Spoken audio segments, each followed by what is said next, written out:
to talk about projection and transference. Here's what I'd like you to do. I'd like you to think about a child in your family. I'd now like you to think about who that child reminds you of.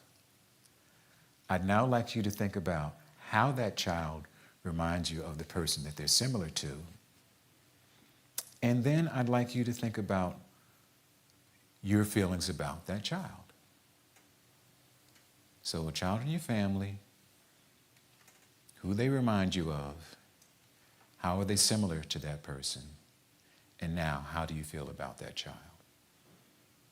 Now, give me the first one-word answer that kind of comes to your head when you think about how you feel about that one particular child.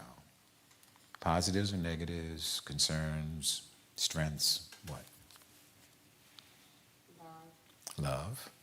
Okay. What else? Any concerns? Or positive feelings? Worried. Excuse me? Worried. Worried? Okay. What else? Trauma. Trauma?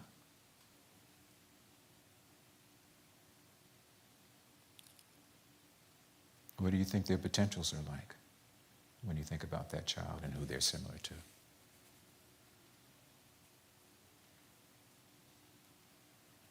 Nervous? Talented? Untalented? What I just had you go through is what caregivers do all the time. They look at that child, they think about who that child reminds them of, they think about the similarities, and then they start thinking about that child and how that child is going to turn out. Projection and transference becomes important in kinship care when the caregiver does not like who the child reminds them of, and they then project it onto who? The child. Those feelings can impact attachment, bonding, well-being, safety, permanency planning. That's the clinical connection. So you want to know who the child reminds you of, and do you like who the child reminds you of? For those who are dealing with your own children, see, you do it instinctively. Yeah, I've seen some folks kind of nod. You do it instinctively. You look at that child, especially if it's a birth child. Oh my goodness, you remind me of, or a cousin or a niece. Oh God, you're just like my sister. Oh, look at that walk. So you do it instinctively. Caregivers do that as well. But it becomes crucial in kinship care because it can then impact their relationship and their ability to provide prevention, provide protection, and to do permanency planning with that child. So, here's what we want to look at. What are those cues that are going to let you know how that caregiver feels about those children? How are you going to help those caregivers manage those feelings? What are your goals as far as getting caregivers to deal with those feelings and projections? And then how is it different for kinship caregivers? So here are the sources. Unresolved issues with the birth parents transferred to guess who? Right. I didn't get along with your mother, so I'm probably not going to get along with you. Or I got along with your mother. She was my favorite one, so I know I'm going to get along with you. And this is before the child can even speak. Okay, it may be in utero, but you're already thinking that way. Okay, I'm kind of joking, but you hear my point. Difficulty perceiving the child's personality as separate from the birth parents. That's kind of self-explanatory, isn't it? Yeah, got to separate them out. And it's hard to do that when they're looking just like them. And they're acting just like them, and they're even using phrases and mannerisms just like them, but at the same time, I've got to be able to see them as an individual, anticipating and being fearful of the child repeating the birth parents' mistakes. Oh my goodness, you're going to do the same thing your mom did, or your dad did, or my sister did. You see, so that's why it's just not grandparents, or if you're a friend of the family, oh my goodness, you're going to do the same thing as your brother did, my best friend. We hook in school together, you've got that same look. Okay, it's going to happen again. Feeling unable to cope with or to interrupt the child's repetition of that birth parent's behaviors. It's like, oh, no, here we go again. Can you hear the rest of the sentence? Can I deal with, especially if this is the second time around, and then unresolved issues. There are a lot of things that we didn't deal with in the past that we should have. Or how about this one? I'm not going to let you turn out like. And I'm going to make sure she doesn't make the same mistakes as. And it may be even the same mistakes as your own. Okay? Because sometimes the projection is yourself. Oh my goodness, I see myself in that child. What am I going to do? And then difficulties distinguishing what's normal, what's adolescent, and what's genetic. It's like nurture versus nature. That big argument. In our courses, is this something that they're going to grow out of? Is this just regular adolescence, or is this just DNA? So, here are the verbal cues. You're just like your mom. You start hearing your clients talk like that, folks, that's a red flag. Now, if they don't like the mom, it's more of a red flag, okay? But it does make you wonder, okay, if there's going to be projection, you hope it's going to at least be positive. Okay, but if it's negative, it's just like your mom. Your dad hurt me and embarrassed the family the same way you are and will. You see that? You hear that prognosis? It hasn't even happened. But the child looks like, acts like, has the same mannerisms. I'm not going to let you put me through what your mom put my parents through. This is for an aunt and uncle or a cousin, and they're looking at what the birth parent put their family members through. And I'm not going to let you do that to me. And before I do, I'm going to do X, Y, and Z. So it's that threat. That's also a part of that statement. I'm not going to put up with the same way. I'm not going to put up with you the same way I did with your dad. Before I do, I will. Okay? Because I put that before I do, I will, is because when you're doing your assessments, well, who do they remind you of? How are they similar to them? Do you have concerns about them turning out like they did? And if they do, what are you going to do? In fact, if they turn out just like them, will you what? What's the finished rest of that? That's crucial. Will you keep them? That's the permanency issue. If they turn out like mom and dad, and you've tried what you can do, will you still work with them, keep them? That's a safety issue. That's a protection issue. Do we have a potential disruption on our hands? That's what you want to listen for. And don't say another word. You're about to lie just like your dad did 15 years ago. Okay. So it's that kind of, premonition. And here's your goals. You got to help caregivers avoid recreating the monster through self-fulfilling prophecies. You can recreate the monster. You keep telling someone you're just like your mom, you're just like your mom, you're just like your mom, then they're going to turn out just like mom. Or you're just like your dad, just like your dad. And that can go positive or negative. Just like your dad who's a doctor or a lawyer or a teacher, or your dad who happens to be a criminal, drug user, okay, or a thief. So that statement becomes prognosis in a positive or a negative way. So you can set up and recreate the monster, which is interesting because you can also be recreating the legacy. With that, you're just like mom and dad. So that's the work there. Getting them to not create the monster. Feeling unable to interrupt the cycle. We've got to get them to feel as though they can make a difference. Provide the skills so that the children can be different. It's not about just say change, don't be like your mom and dad. What opportunities should your son or daughter or your cousin should have had that maybe helped them be different? What did they miss? What was the nurturing that they didn't get?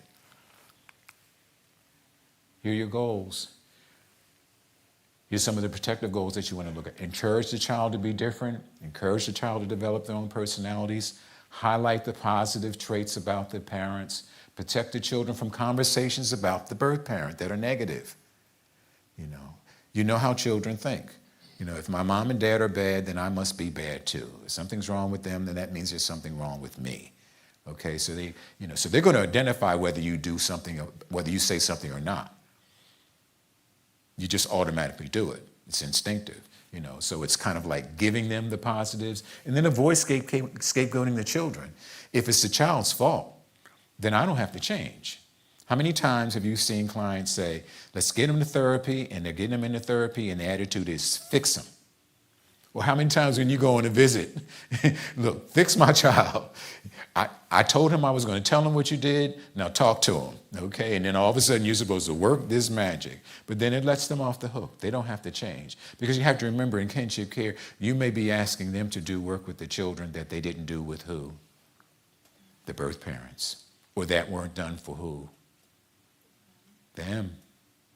So that's that piece that goes into it. So you're asking them to do things they haven't done, that weren't done for them, and it's hard to do this new behavior, to parent differently, because, and it's a lot easier to blame the child. Have you ever gone into a home and all of a sudden you look at the interaction and you can kind of like see, oh my goodness, she's going to end up running away at 15 just like her mom did. You ever get that gut feeling? Oh my goodness, he's going to end up using just the same way his family did. And a lot of it has to do with legacies, how it's being presented, creating the monster. Here's some scripts you might want to think about. Ways of helping caregivers avoid creating the monster. If the kids keep hearing you say how much they are like their parents, they may then use what you're saying as an excuse to behave like their parents. The buy-in there for relative caregivers is not becoming an excuse for the child's behavior. That's why they'll buy into that statement. A lot of times it's getting them to realize you have power and influence over these children. It's how are you going to use it? I don't want the children to say, I can't, and this is classic. You don't want the children to come back to you as a caregiver saying, well, I can't help doing what I'm doing because I'm just like my mom or dad. That's what you told me. So that's what they're setting themselves up. So that, again, the buy-in, the motivation might be, I won't get caught up in that cycle. And then interrupt the cycle. The children may need to know about the lessons you've learned. Mom and dad may not be the greatest models, but then talk about yourself, how you broke the cycles, how you beat the odds. What did you do differently? They need to know what changes their parents are trying to make, what opportunities and skills will you provide the children, and then based on what you know, how will you raise these children different from how you were raised and how you raised your own children. So those are the conversations. Well, what are you going to do differently that wasn't done for you? What are we going to do differently, that are going to make them different from their parents? That's the kind of conversation, especially when they're saying they're just like them, da, da, da, da, da. Okay, well, they really are. They may really be like them. But what are you going to do to make a difference? What are you going to expose them to that's different? How are you going to nurture them and parent them that's going to make a difference? So you don't have to argue with them about whether or not they're like mom and dad. Because sometimes it's right there. They do look like mom and dad. DNA is real. Genetics is real. Predispositions are real. That's why people ask you, did your parents have depression? Did your parents have diabetes? Yeah, that stuff is real. So what the caregiver may be seeing is real. But what are you going to do to make it different? So you don't argue with them about, oh, that's denial. That's projection. What's wrong with you? No. You see what you see. So what are we going to do things differently? What skills? How are you going to create it? Or how are you going to parent them different from you? Give the children positive images. We know children by, you know your theory about identification. You know the theory. So give the children positive things. Since they're going to identify, talk about the positive things that you remember. One of the advantages of that pre-existing relationship is that you can talk about, I remember when they were great athletes. I remember when, they were artists. I remember when they were very caring people. I remember when they were ambitious. And they need to hear the stories. And you know what? You do look like your mom. And it sounds to me like you might have some of those same skills she had. And you tap into that because they need to hear those stories. The kids set you up too very nicely. Do you like my mommy and daddy? Caregivers need to know what that question means. Okay, do you think I'm like my mom and dad? Tell me what you know about them. Tell me what you like about me. Because what's implicit in that is, if you don't like my mom and dad, then that means you may not like who? That's why you have to deal with relative caregivers about their attachment and relationship with the children, how they impact. Get the children out the middle, because the children will know whether or not the caregiver likes their mommy and daddy. Sometimes the kids will be able to say, you just talked to my mom and dad, didn't you? Simply by the look on your face, or the attitudes they have when they finish talking to the birth parents. So because of that, you've got to let the children need to know it's okay for you to love your mom and dad, even if you know we don't get along. It's okay for you to want to be like them, even if we don't get along. Sounds like divorce and mediation, doesn't it? Okay. Yeah, same kinds of skills, same kinds of issues are coming up there with relative caregivers. You know, you have permission to talk about your mom and dad. It's okay. I won't get in the way. Because the motivation for caregivers in this and to buy into this is that you don't want to be used as an excuse by the children or be accused of getting in the way of our relationship. It's grandmom or it's my aunt that stopped me from getting along with my parents. So get yourself out of that formula. That's the motivation that'll get them to buy into maybe doing this. Okay, all right. In summary, you know your cues, those verbal cues. Just like mom, just like dad. You're going to turn out like them. I'm not going to let them do to me what you do to me, what you did to them. Those verbal cues of how they're feeling about unresolved issues. Approaches, use those scripts. Change the goals. Develop the identity of the children, let them know that they're separate. And then your differences, again, is the fact that those pre-existing relationships, and what's key here in kinship care is if the relative caregiver doesn't like who the child reminds them of, they may end up not liking who? The child. And that becomes a permanency, projection, and safety issue. Okay. Thank you.